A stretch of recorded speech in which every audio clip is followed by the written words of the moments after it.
साथियों, जीएसटी की दरें कम होने से नियम और प्रक्रियाएं और आसान बनने से हमारे एमएसएमईज, हमारे लघु उद्योगों को, कुटीर उद्योगों को बहुत फायदा होगा। उनकी बिक्री बढ़ेगी और टैक्स भी कम देना पड़ेगा, यानी उनको भी डबल फायदा होगा। इसलिए आज मेरी एमएसएमई से लघु उद्योग हो, सूक्ष्म उद्योग हो, कुटीर उद्योग हो, आप सबसे बहुत अपेक्षाएं हैं।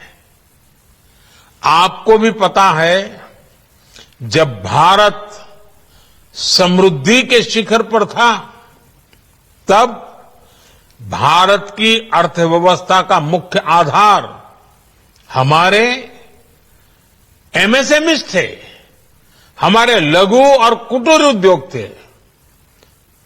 भारत की मैन्युफैक्चरिंग, भारत में बने सामानों की क्वालिटी बेहतर होती थी। हमें उस गौरव को वापस पाना है। हमारे लघु उद्योग जो बनाए, वो दुनिया में हर कसौटी पर बेस्ट हो, उत्तम से उत्तम हो। हम जो मैन्युफैक्चर करें, वो दुनिया में आन बान शान के साथ बेस्ट के सारे पैरामीटर को पार करने वाला हो। हमारे प्रोडक्ट्स की क्वालिटी दुनिया में भारत की पहचान बढ़ाए, भारत का गौरव बढ़ाए। हमें इस लक्ष्य को लेकर काम करना है। साथियों, देश की स्वतंत्रता को जैसे स्वदेशी के मंत्र से ताकत मिली, वैसे ही देश की समृद्धि को भी स्वदेशी के मंत्र से ही शक्ति मिलेगी। आज जाने अनजाने हमारी रोजमर्रा की जिंदगी में बहुत सी विदेशी चीजें जुड़ गई है, हमें पता तक नहीं है। हमारे जेब में कंघी विदेशी है कि देसी, हमें पता ही नहीं है। हमें इनसे भी मुक्ति पानी होगी।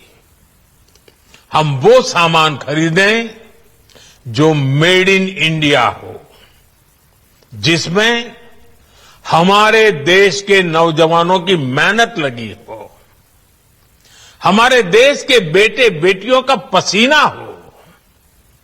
हमें हर घर को स्वदेशी का प्रतीक बनाना है। हर दुकान को स्वदेशी से सजाना है। गर्व से कहो, ये स्वदेशी है। गर्व से कहो, मैं स्वदेशी खरीदता हूं। मैं स्वदेशी सामान की बिक्री भी करता हूं। ये हर भारतीय का मिजाज बनना चाहिए। जब ये होगा, तो भारत तेजी से विकसित होगा।